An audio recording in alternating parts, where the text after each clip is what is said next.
welcome back to Girls Who Overshare. Hey! Happy Saturday! Happy Saturday for God, us. it's been a while since we shot on a Saturday. I can't lie. Honestly, we've been doing this midweek fucking shit and it's rough. I know.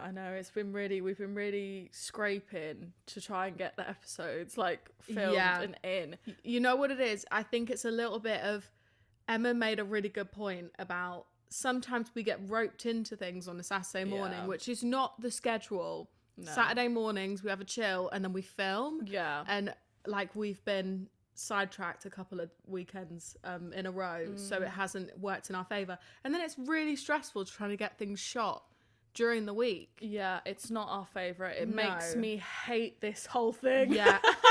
I'm like, Lydia, what are we doing to ourselves? Yeah, because we want to give you the most, and it just feels like doing that midweek, it's really hard to deliver. So I'm glad we're back to regular recording, as it should be. You know, we're just 20-year-old women. We have plans sometimes on Fridays, you know. Yeah. So I think on Fridays, I think it's just we've been booked and busy on Saturdays. Yeah. And like sometimes we're like, we know we're going out on Saturday night, so we kind of just want to rot during the day. Yeah, definitely. And we're always like, we'll film on Sunday. I don't think we've ever filmed on a Sunday ever. We did it once, Did but we? we have to have not a lick of alcohol to do that. It's not otherwise, otherwise. it's not. And then it puts a lot of pressure on the Sunday reset. It really does. Yeah. It's, filming days are Saturdays. But yeah, we're filming on a Saturday. We're back in motion. Yeah. We're back in motion, but we're back. How have you been, Dean? Talk to me Yeah, about your week. Okay. I'm What's the okay. latest? It's, I'm proud of myself because I stuck to the gym. Nice. We started it last week. We've been up 5 a.m. Let's go. Gym. 5 a.m. Well, I this is how I don't set myself up to fail. The first alarm goes off at 5:15. Right. But I don't actually get out of bed until about 6. Okay. So I give myself time to scroll, maybe have 15 more minutes. Because as much as I try to be a one alarm and done, guys, if I showed you, I'm going to show you. If I showed you my fucking time app on my phone, you're gonna fucking laugh. I'm that person. Look at that. Look at that. God. That's awful. Look at all those fucking. I can't really look at that, guys. Bitch, me I've too. just got tons and tons of alarms. Tons. What do you want? I've got anything from 4 a.m. to bloody 11:45 at night on a Friday. What's your earliest alarm? Let's have a look. I've got one at I've got 3:15, 3:25. I've got 4. 3:26. Those must be airport. Do you think they're airport? Yeah, I think they're airport time, so we just haven't deleted. And I've got this thing where I don't trust, if you just want a one-off alarm, I don't trust that it's going to go off, so I schedule it for every day, and then I'll just turn it off the next day. What do you mean you schedule it for every day? So when you set an alarm in your phone, I won't just set the time and click OK. I'll click every day because I'm worried it's not going to go off in the morning. My alarm just goes off and it's just like... Yeah, so I can't visualize it. So if I click the plus sign and I pick a time, I won't just click, I won't leave it on repeat, never. I'll click into that and I'll click every day because I'm scared that it's not going to go off. That's why An your anxious alarms bitch. are going off all the time. Yeah. Fucking hell. I never forget that I left my phone at my desk once at work, and my alarm is the duck one. Because I don't like any of the other ones. The other ones give me anxiety, and that just feels unserious. Yeah. I hate the one that's like the one that proper honks. Mad. I've just got the usual one, you know, the classic. The jingle. Yeah. That gives me Emma's anxiety. ex-boyfriend. Oh my God. His had the alarm. It was awful. And it was so loud, it used to wake me up. Yeah, that's crazy. Like, I'd wake up and I'd be like, I need to tell this man tomorrow that that's not normal. It's the manliest, what are you trying to prove about your masculinity, like, that you have an alarm like that? Like, how do you not just wake up and have a panic attack? I know. Because I would. Yeah. So mine's ducks. And anyway, I left my phone at my desk. And when I'm in the office early, sometimes I'll have an 8 o'clock alarm for when I'm at home or whatever. If I'm just trying to do an hour at my desk, quick turnaround. And it was going off for about 20 minutes. Fucking And I came back in the room and I was like, fuck, that's my alarm. They went, is that your phone? I'm like, yeah. Why would no one... if someone's alarm was going off, I would turn it off. Just go over and just turn it off. And then tell the person when they come back. I know. Literally. Other than that, I'm okay. Guys, I'm feeling a little bit run down. I feel like it started from Thursday. Like, is this the reward I get from going to the gym early and eating my fibre and fucking drinking my protein shakes? Eating my like, fibre. I meant to... I saw this thing about colon cancer. Sorry, sidetrack. Jesus. That it's really high in our generation because we're not eating the amount of fibre that we should. So eat your fibre, people. Eat your apples, eat your carrots, eat your veggies, eat your sourdough. Like, just get in your whole foods because colon cancer is really high in Gen Z because we're not eating the right food. So, guys, this is please true. go to the fridge and get a carrot or an apple or something, please. I beg of you. Every time I'm in the office, I have 2 dates and 2 walnuts. Lovely. Every morning I've been having an apple. Day. Yeah. I'm loving them. What are those red apples that we get in Pink Lady? Aldi? No, they're the red ones. No. Because we are Pink Lady stands, but we bought these other ones recently, and I was like, oh, I kind of like these. They're not as bougie as Pink Ladies. They're not, but I've eaten all this good food and been exercising and all that, and yesterday I was like, oh, I'm really tired, and now my throat feels like it's going a little bit, like I feel a bit warm. Guys, I really don't need that this week. But we're here. Yeah, we're tonsillitis survivors, aren't we? That's why you're like, you've grown out of it. So every time you may get like a bit of a flare up, you feel a bit hot, a bit sweaty, it's a bit hard to swallow. And I was thinking recently, when was the last time I was ill?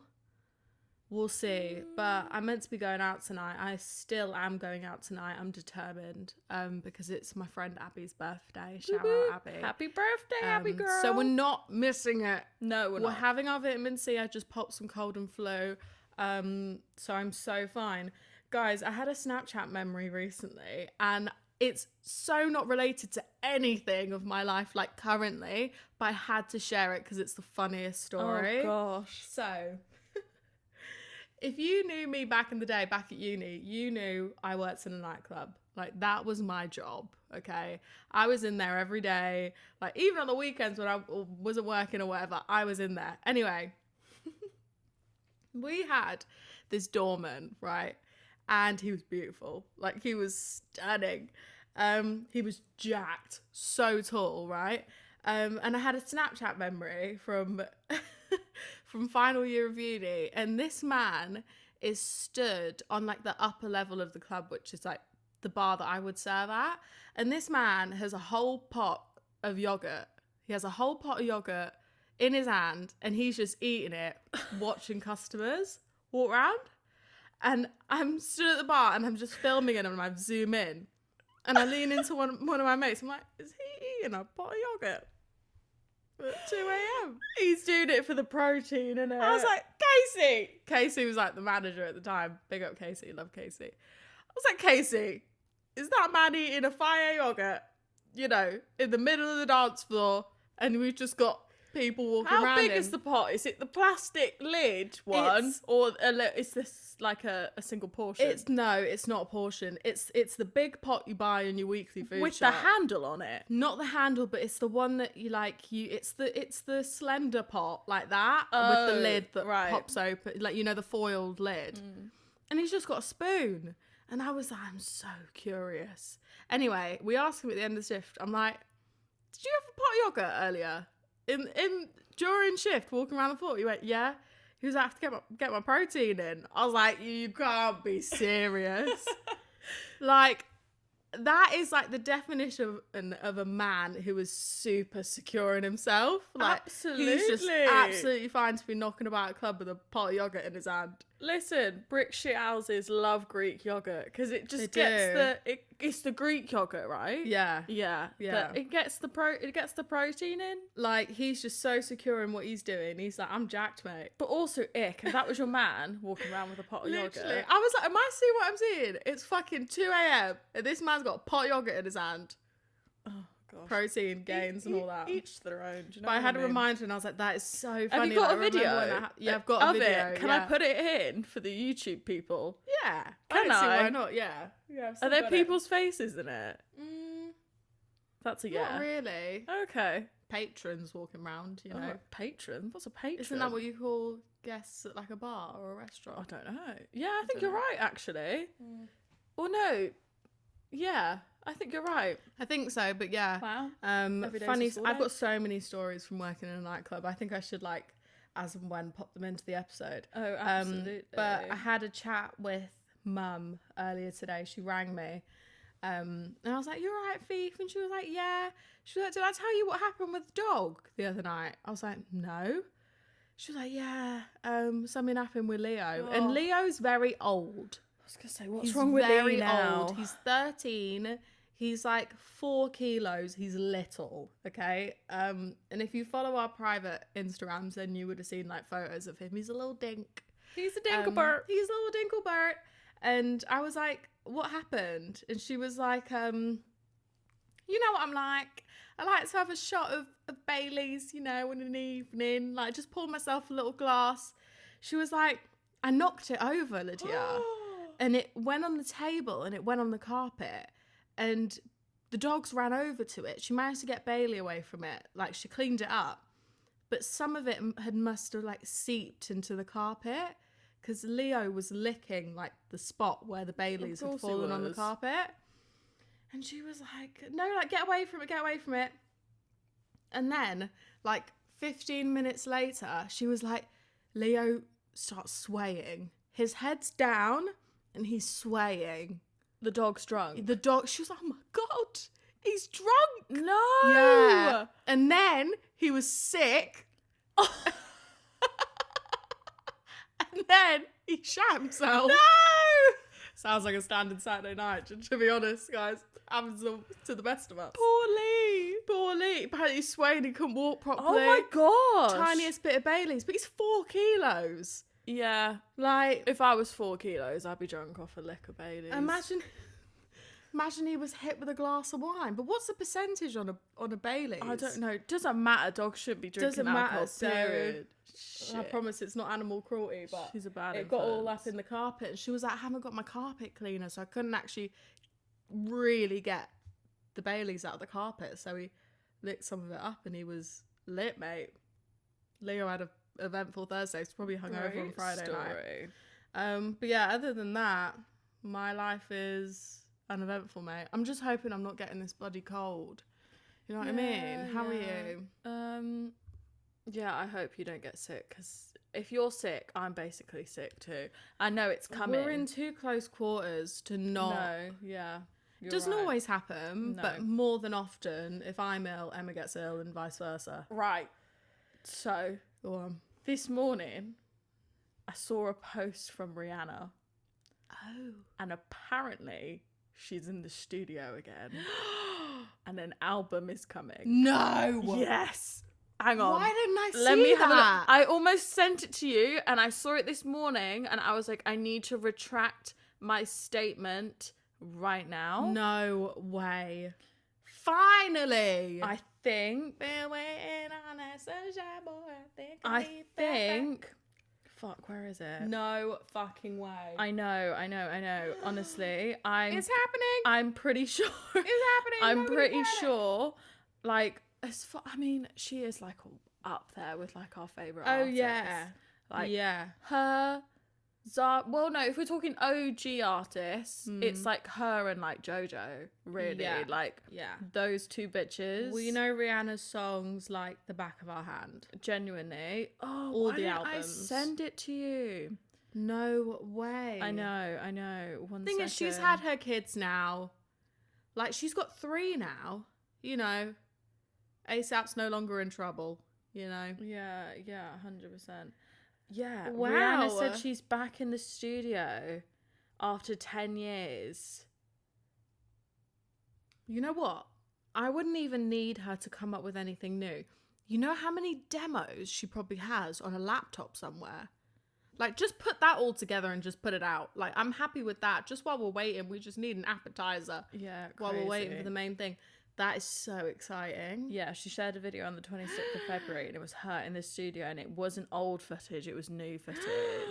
Stop it. I reckon she's going to come out with some bangers. Yeah. Because imagine being like 10 years out of the game, right? Yeah. You've had 10 years to experience life and really like maybe hone in on your sound. And I wonder if she actually stopped like making music entirely, or if she was like working on things as and when she felt inspired. Yeah. Like, I mean, I imagine that a lot of people have been sending her stuff in the meantime. Probably. You know, there's no way that she's just stopped entirely. You're so right. Like, she's defo like been working on things in the background, or if not actively, like people have definitely been hitting her up going, you need to do this, you need to write this would be so good for you. Like, definitely. Whether she's been like actively writing in this time, I'm not sure.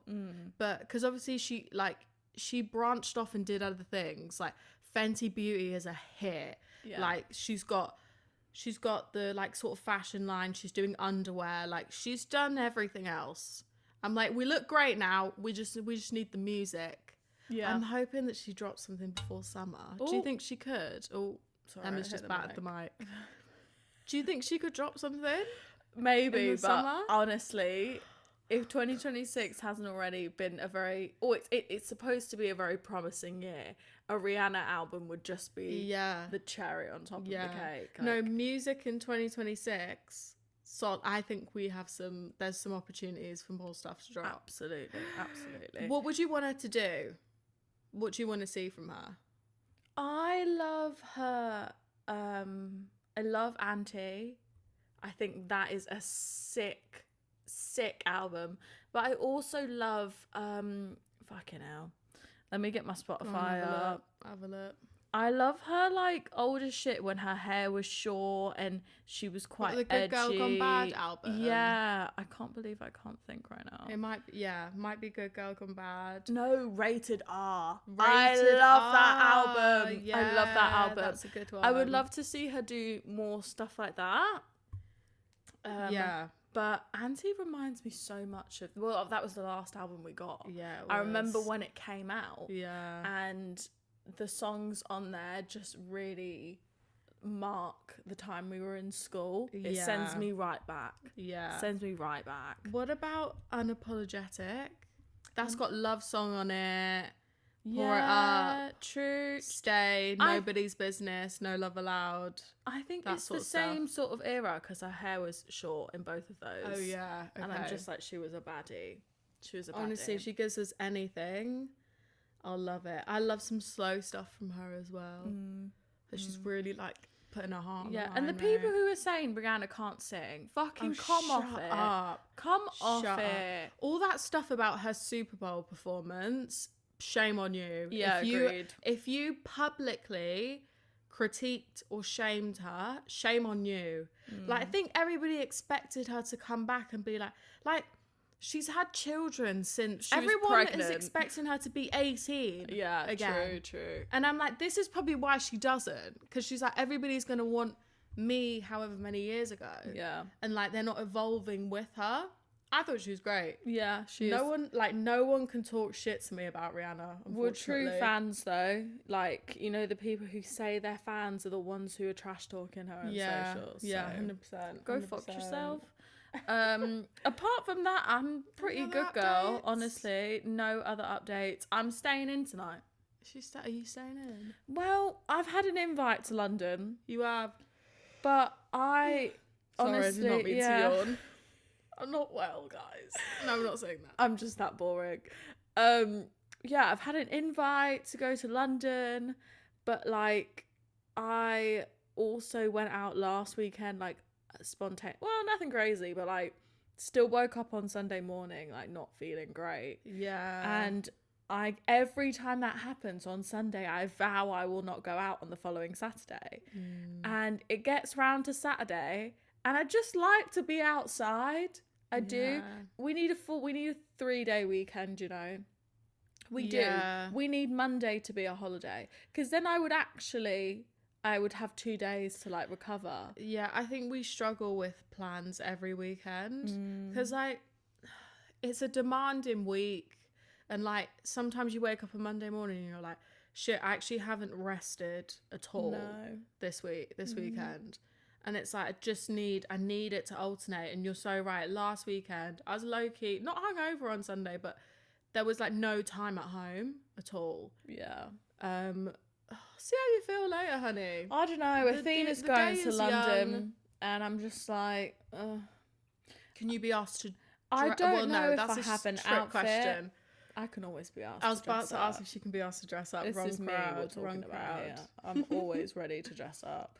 And London is exciting. Do you know what I mean? But Thief's also like, should we go for a drinky poo? She told me earlier this week, so I'm kind of on standby. And Emma's meant to be training for this bloody marathon. Oh, let's not talk about it, mate. She's meant to be going on a walk. I know. Me and my friends were talking about it the other day because we're all doing it together.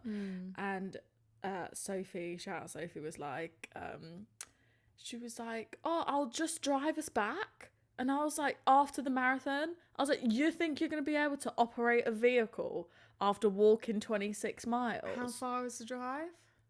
Will she drive us to Bedford from London? Oh, okay. Yeah. What side of London is it? Do you remember? Girl, I ain't got a fucking clue. So that's easily... That could be 2 hours in the car, depending on where you're coming from. Her legs are going to be spazzing out. Yeah. There's no way, if we're in a situation where she needs to be reactive, it's just not going to be good. No. You get someone to drive you back. Yeah, but anyway. But if we come, we'll drive you guys back. Yeah, we'll see. I don't fucking We'll drive know you back. Anyway. Right. Cool. Should we get into it? Let's get into it, girl. Cool. Okay. So today we're talking about romanticizing and ignoring red flags. We're going to deep dive into those moments when you ignore your gut and just go on dating the guy anyway. We'll talk about why we romanticize red flags. Is it because we really want things to work out, or do we low-key like the drama? So those are sort of the ideas today.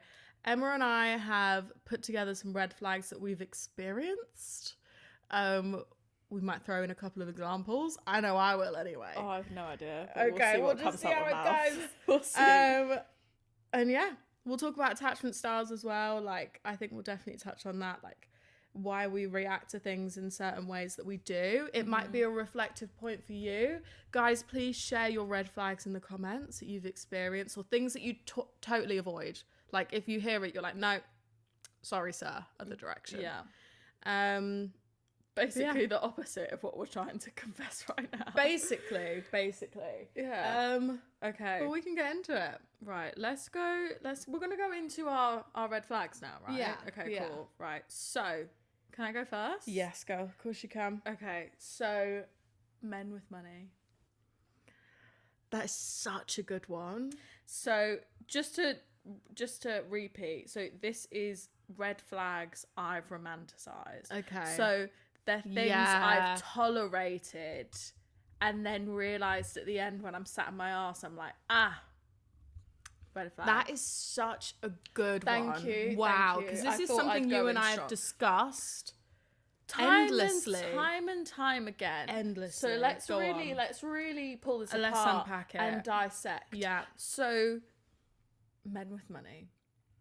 As a woman, if you are being entertained by a man with money, you are as disposable as the objects he buys on a day-to-day basis, right?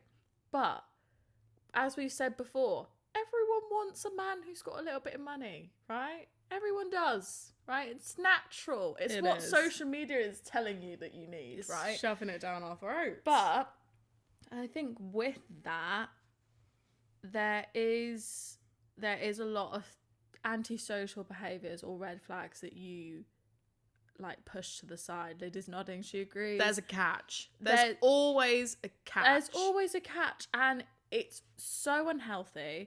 I particularly see this pairing with older men with money and younger women because they've not yet developed their thoughts and opinions. They've not yet experienced the world, you know. There's definitely a huge power play dynamic here.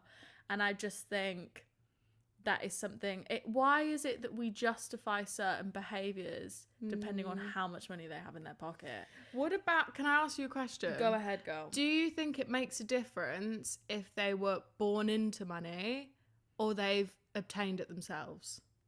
Do you think it makes a difference? Okay, now, see, the men that I have met who have been born into money are scary beings. They're scary. I've had my fair share of interactions with these types of men. Yeah. And anyone is sort of at their disposal. Anyone can be replaced. Yeah. And I will never forget, so one particular interaction with a guy whose dad makes loads of money, ridiculous amount of money. So much so that I mean, I only spent maybe 12 hours with this guy and I knew his whole life story by the end of it, because men with money like to talk about themselves. They do. They love it. They're going to tell you everything that you feel like you need to know so you see them in the light that they want you to see them in. Yeah. If that makes sense. Yeah. But this man said multiple times how if he didn't make more money than his dad, he would have failed at life. I've heard that one before. You've heard that one before from someone else? Yeah, that was dating. Stop. Yeah. What is that about? I don't know. It's like you're trying to have a bigger dick than your dad. I know.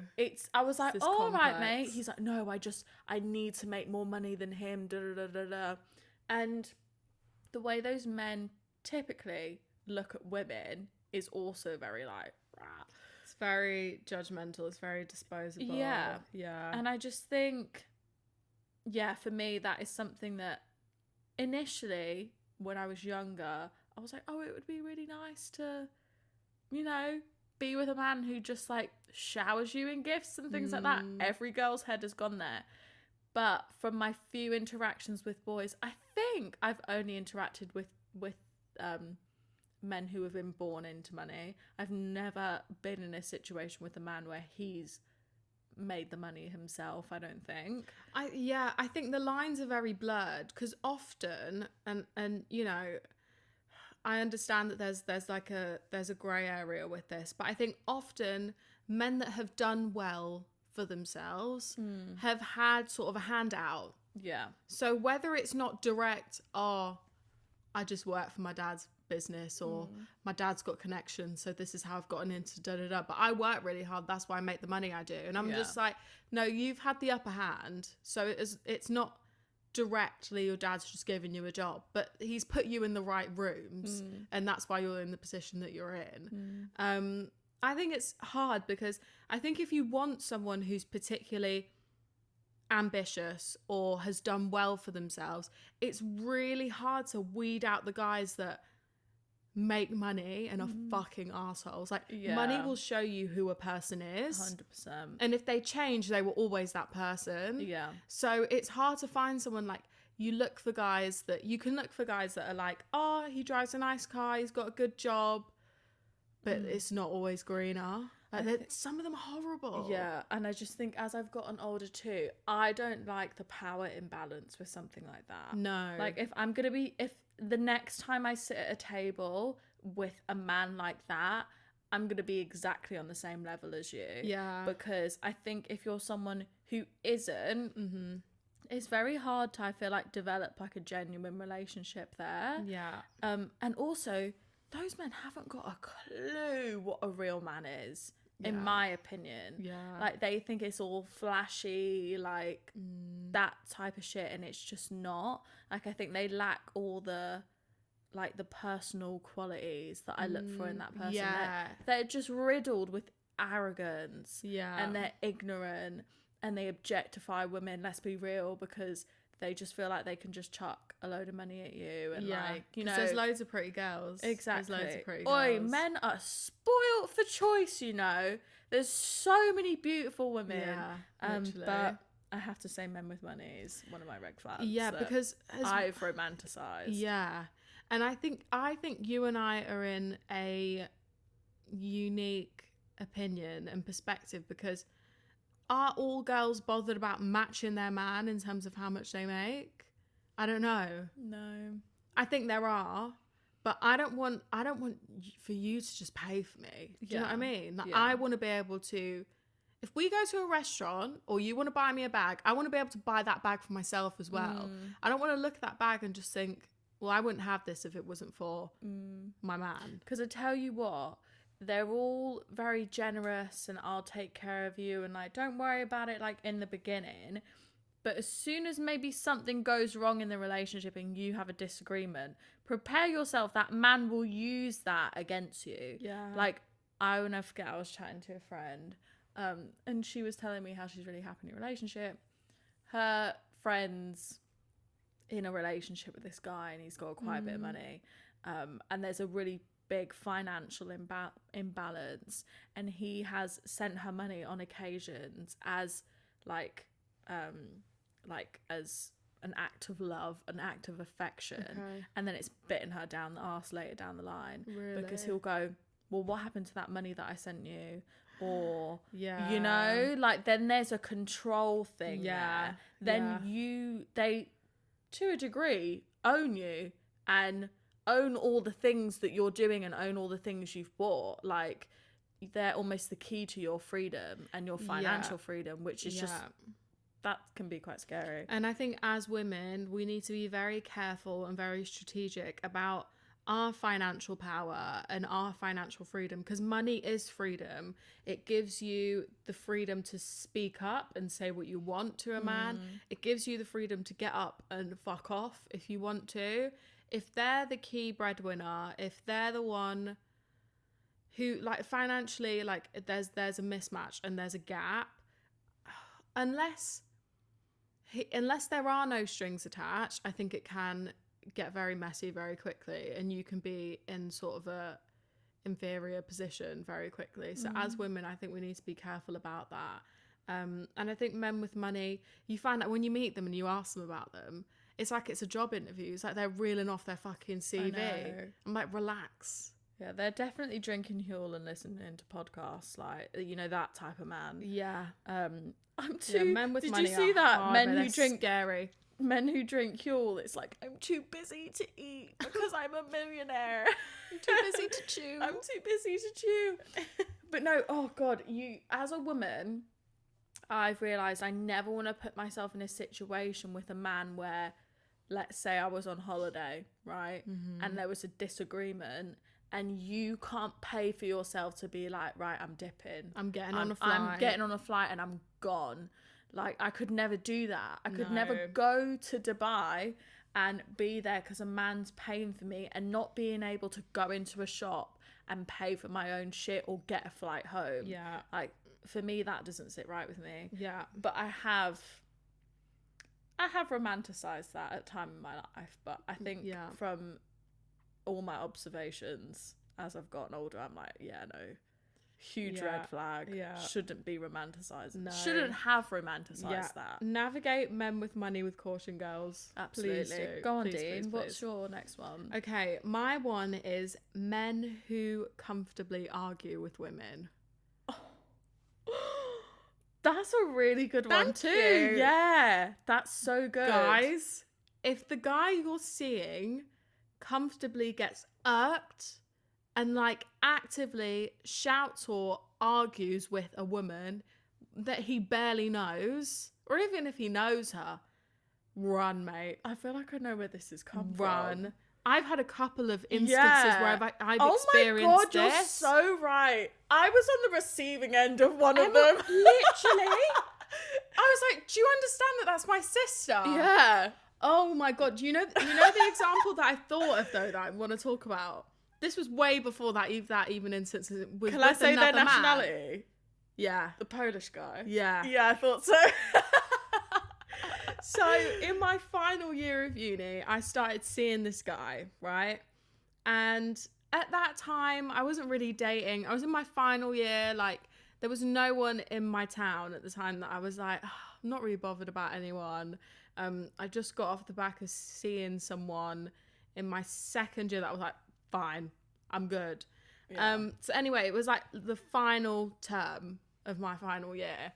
And I meet this guy.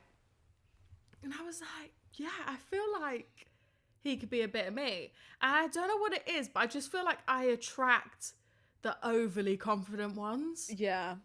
There's a certain type that comes for me. Yeah, I agree. I don't even seek them out. I swear. Yeah. Anyway, I was like, yeah, he's a bit confident. I'm not really taking this man seriously. Like, we met on a night out. Like, on the night out, he's like, let me take you out. Like, let me take you out. He's like, let's do it like tomorrow. So anyway, the next day, this man texts me. He's like, we going out? And I was like, yeah, okay, like, fine. So we go out. First date goes really well. I can tell he's a bit cocky. So I'm like, okay, like, you know, you're confident, fine. Like, I want you to be about yourself, but I don't really know where I've landed with you just yet in terms of what I think about you. Anyway, we have our date, whatever, like, we're talking during the week, whatever. We go on a night out, me and a friend of mine. And we're having prees at hers, and we go out, and then he's out with his boys, and he's like, oh, should we do afters at mine? This is another reason why I don't like afters. Nothing good happens after 2 a.m. Nothing good. Like, go home. Yeah. So anyway, we go to his friend's flat, and we're all drinking, right? And my friend, my girlfriend is winding him up, basically. He's bantering, she's giving it back to him, whatever. And all of a sudden, this man switches. We're all sat down in the living room. He stands up and he's telling her about herself. She's sat down. So even that like physical... Standing up. Yeah, he's trying to physically as well as verbally overpower her. So now I'm looking at him and I'm like, is he joking? So I stand up and I'm like, get up, we're going, right? Yeah. We are in like the top floor of this flat. And I was like, what? I was like, you can't speak to her like that. We're going. Anyway, we walk out this house. We didn't know how to get back to the ground floor. We end up in this courtyard. I'm like, fuck. I'm like, we can't get out. And I can hear him. He's following us, basically. He's following you, screaming still. Because I think he's trying to get the last word. And I can hear him talking to his mate. Anyway, we find like the fire exit. We get out into like the car park and we just like round the bend and like just like walk home because our house is like walking distance from where his mate's house was. And as soon as we turn the corner, my man comes out of the fire door. He's like arguing with his mate over it and he dashes a bottle on the floor and it shatters everywhere. Wait, throws the bottle in your guys' direction? No, because he didn't see which direction we went. So he's like, fuck's sake, mate, da-da-da. And then he dashes the bottle on the ground and it smashes. What was his friend saying? Like, was I don't he know. Trying to bring him down? Because they were speaking in Polish, so I had no idea what the fuck they were talking about. Lucia. And I was like speaking to my friend that she turned to me and she was like, oh my God, I'm so sorry. Like, I don't know what happened there. Like, I felt like I overstepped. And I'm like, he met you tonight. And he feels comfortable enough to fucking scream at you. That's going to be me in a couple of weeks that he feels like he can scream at. Yeah. Do you know what I mean? 100. Like, no problem. It's dead. Dead in the water. The next day was meant to be his birthday, like a barbecue at his house.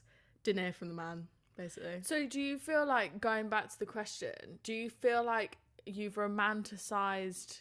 In what aspect of that have you romanticised? No, I felt like I knew he was feisty because even just the way that he approached me, I knew that he had a bit of attitude. But I was like, you know what? Like, I'm just going to kind of let it slide. Like, I know he can be opinionated. Right. So I kind of just like put that to the back of my head and I ignored it. Of course, it was just a short stint that we were talking. But from the moment that he shouted at my friend, I was like... You are so quick and so easy to tell a woman about herself. And I would say I'm quite modern and progressive in my opinions about the relationships between men and women. But one thing that I'm probably a little bit old schooled about is how men treat women and how men speak to women. You can feel vexed about a woman and how she's spoken to you and whatever. But I personally don't think you should voice it. Yeah. Personally. Like...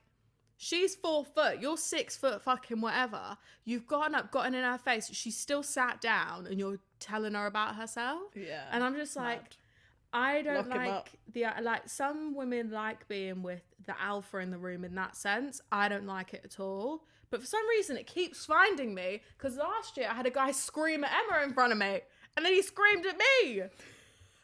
To be fair, maybe in that moment, I'm out you here, you're probably quick to be like, what did my friend say? Or what did Emma say to make him have that reaction? Yeah. Do you know what I mean? When actually you need to look at it the other way. It's like, why is he getting so like angry? Like, absolutely, so quickly? Mate. Absolutely. Like, and if anyone were to do that, I'm sorry, like, hold your horses. Yeah. I hate that shit.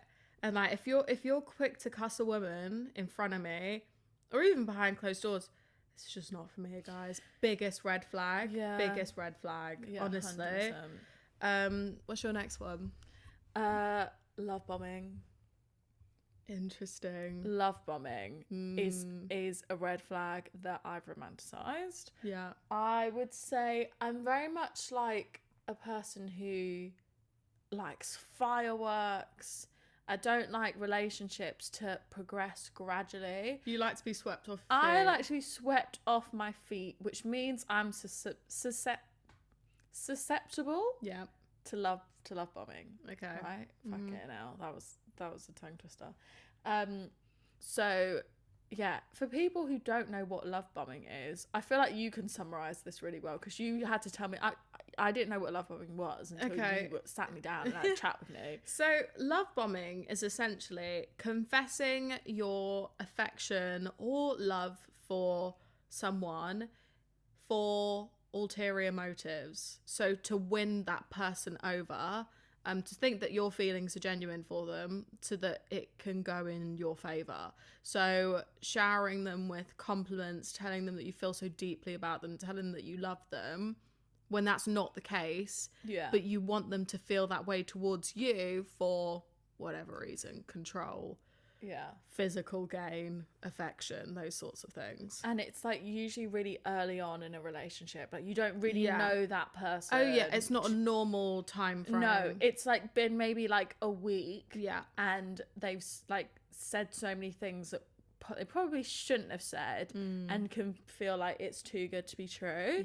And I feel like this happens a lot with me, and I'm someone who very much wears my heart on my sleeve. Emma likes to be wooed, and she like laps to be it wooed, up, and I lap it up. I love it. Lap it up, and I'm gonna eat you up. Like, I really will. Emma's in a movie. The amount of movies I've seen, Emma's. I'm in a film like this. I'm such a man-eater. Like, honestly, if I vibe with you, like, listen, I'm a 24-year-old woman. Like, I'm gonna do what I want. Yeah, absolutely, honey, absolutely. But I feel like, I think love bombing can. Sometimes I don't even know it's like happening. And typically that person just stays in your DMs, ladies. The person who's love bombing you. Yeah, like, that's true. They're telling you how much, okay, I don't know. No one's ever told me they love me, but like how deep the connection is and how they probably told their mum and dad about you and their friends about you, and they really gas you up and how you look and like how you make them feel, but it's maybe not translating into reality. How many times have you seen that person? Is that relationship progressing like in real life versus online? Because I don't think the two have the same gravity, to be honest with you. I think quality time, I think you can establish those things based on quality time and not through text messages, if I'm honest. So I think love bombing is something that, God, I fall in that trap so hard. I really do, because I'm such a lover girl. I really am. I love exploring connections with people who I've got like a really like a good chance of like building a really good relationship. And like we said, when we're sold, we're sold. We're sold. Signed, sealed, when delivered. Do I sign? Yeah. It's very easy. And I do think men and women can pick up on that from whoever they're pursuing. I think you can always tell if someone's in it a lot more than the other person. So I do think men have a gauge of, if I tell this girl what she wants to hear, like light work, I think they know that. And with social media, with sort of increased avenues of communicating with people, it's very easy just to tell people that shit. Back in the day, if you didn't pick up the phone, you didn't see that person. 100%. Right now, you can drop a text to someone, or you can drop a DM to someone, or a Snapchat, or whatever, And you can communicate something that has gravity, you know? There's so many ways to do that now. And that is evil. Do you know what I mean? That can be really like brainwashing in a way. Yeah, 100%. To read those words, and words have meaning. Yeah. And you would like to think someone wouldn't say that unless they've meant it. Yeah. But social media is a really weird space, because I think 9 out of 10, if you're meeting that person online and haven't had met them in reality, the likelihood of them like love bombing you and telling you things that you want to hear for their own personal gain is very high. Yeah. And Definitely. I know so many situations that me and Lydia have been in, and my friends have been in, and they've met a guy and they think everything is like going amazingly, typically online, and they just don't manifest into reality because they've got girlfriends and wives and shit. Do you know what I mean? So literally. But who doesn't want to hear all those nice things? I know, of course. And what I will say is, I do think as women, we can root through what a guy says and we'll kind of create a reality in our heads sometimes, when really that man didn't like you, and you know that. Yeah. You're just trying to find things to cling on to. I will say that we do that. But more than often, I do think a man can sell you a dream, and it can confuse the fuck out of you. Yeah. You know? Full-time dream seller. Yeah, full-time dream seller, 100%. Right, what was your next one? Men who are emotionally unavailable. And what I will say is, this is very different to the other red flag that I mentioned, because men who scream at women, I'm like, running in the other direction. Yeah. Men who are emotionally unavailable, that has been my kryptonite in 2025, beginning of 2026. If I'm being so real, I feel like I've been spun in this web and I can't get out, you know, and it's happened a couple of times. What I will say with that is, when I say men who are emotionally unavailable, what I mean is men who are attached and don't clearly communicate what their actual situation is. E.g., that man has a fucking girlfriend, and he acts like he's breaking up with her and sells you a fucking dream. Yeah. And you're stupid. I am stupid. Yeah. I mug right here. Okay. And I've been severely manipulated by someone very recently. And I was like, well, that is not what you told me. And then they fess up and I'm like, that's the complete opposite to what you told me. And you actively pursued me, not the other way around. Yeah. And I think it can be very easy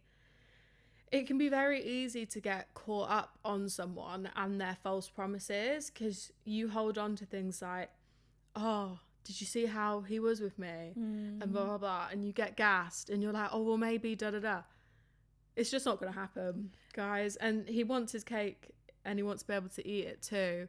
And I think it can be very easy to get caught up in that, or like naturally gravitate towards people who are emotionally unavailable, because your anxious attachment style is, the less someone wants you, the more you want them. So it's just a constant chaotic and toxic chase. I think constant emotionally unavailable men have been positioned like they're mysterious and nonchalant, and they're really complex, and they're like, oh, I just don't really want a relationship right now. And they're so deep and they're like suffering with their own emotional complexity. Honestly. Come off it. Yeah. It's all a ruse. Yeah. To get you into bed. It's a ruse. It's all a scam. They're full-time scam It's like when artists. I met you, it's like everything changed. Yeah. And now I'm confused. And, you know, like, come off We're long distance. It's fuck off. Yeah. Shit is straightforward. Yeah. Relationships, straightforward. Like, let's be real. Innit? Like, you like me, I like you, let's crack on. You either do or you don't. Yeah. Like many moons ago, I used to be a straightforward gal. I used to say I like straightforward men, and I do think that's still true. Like, I think if you're meant to be together, it'll be easy. Yeah, it shouldn't feel like a battle. No. Relationships aren't easy, but it shouldn't feel like hard work and that everything's fucking falling apart. Like, that's insane, you know? And if it feels like that, then more than often it's not for you. You know, life is long and hard as it is. Yeah. We don't need all this other stuff. But emotional unavailability has been something that I've been racking my brain with at the minute, because it's easy to get spun a story. Yeah. And they think you're special and all this stuff, and it's like, girl, no.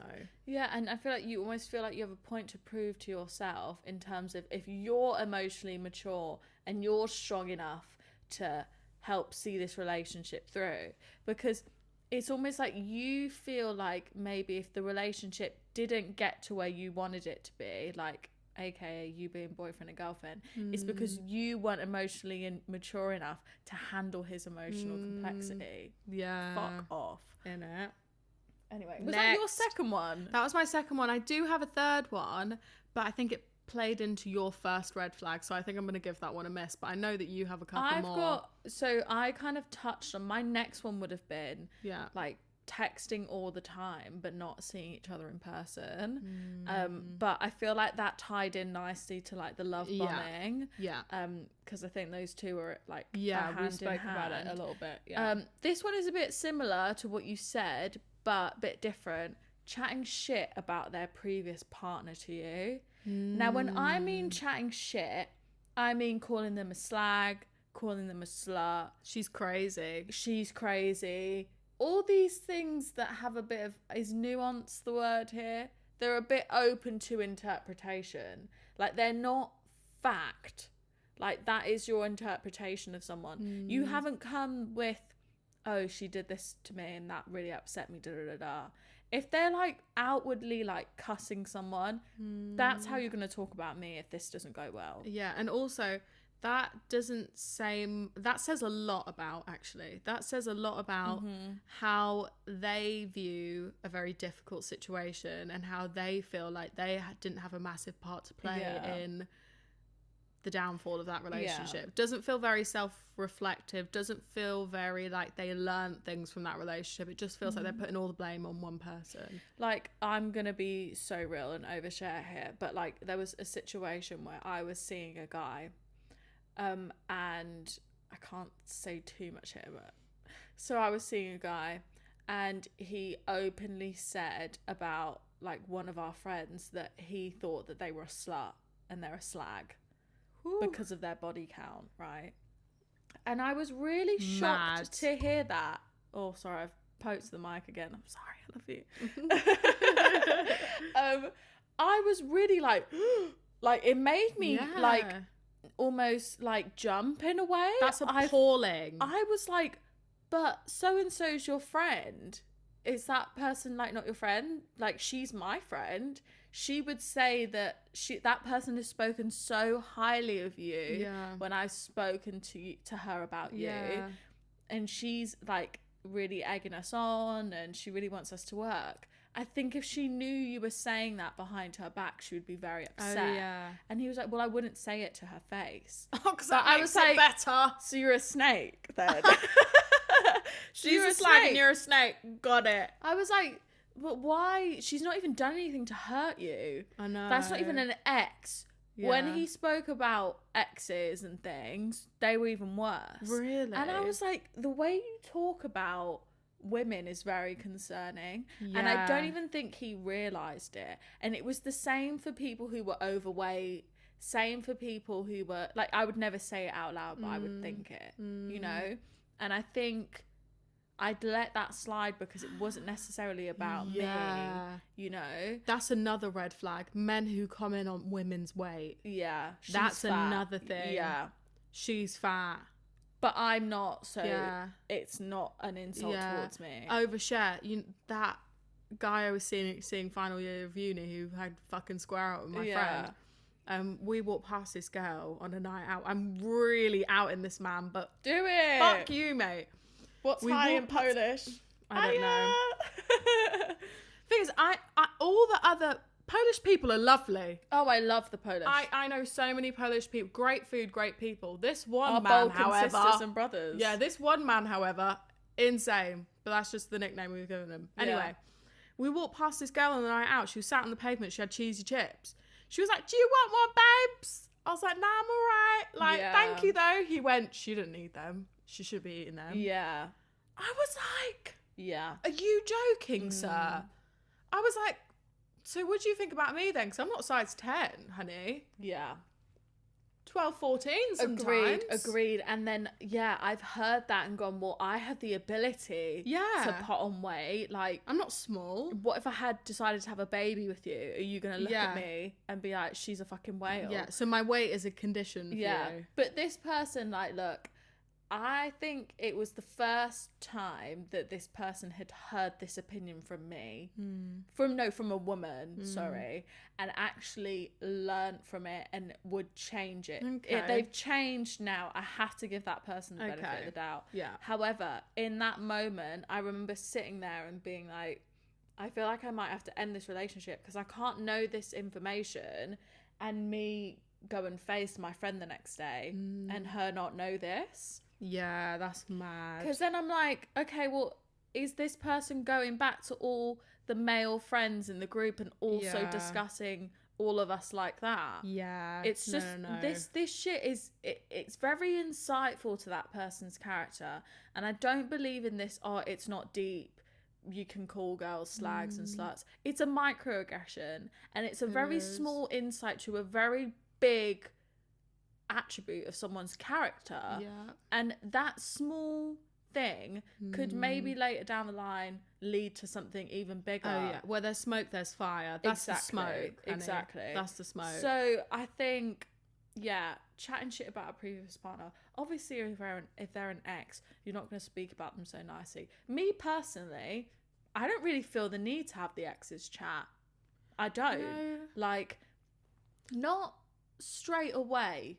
Like, eventually, I feel like if it comes into conversation, I personally don't feel the need. And so far, I haven't had to have it with any of the people that I've dated. I just think it's an insight. That's all. I'm not fishing. I'm personally just quite a nosy person. Yeah. Like, what you say about an ex, I think is interesting. Yeah. And your choices before me is interesting. So I don't think it should be a make or break conversation, you know, and some people don't want to hear about an ex. That's fine. 100%. You know? And I think I'd rather just not know. But if you want to talk about it because it's part of your story and something really like significant happened in it, obviously I'm open ears. But I don't really want to hear you talk about another girl like that, whether she did you dirty or not. I think that takes away more from you as a man. Do you know what I mean? So I think, chatting shit about your previous partner. But some of the things I've had to hear,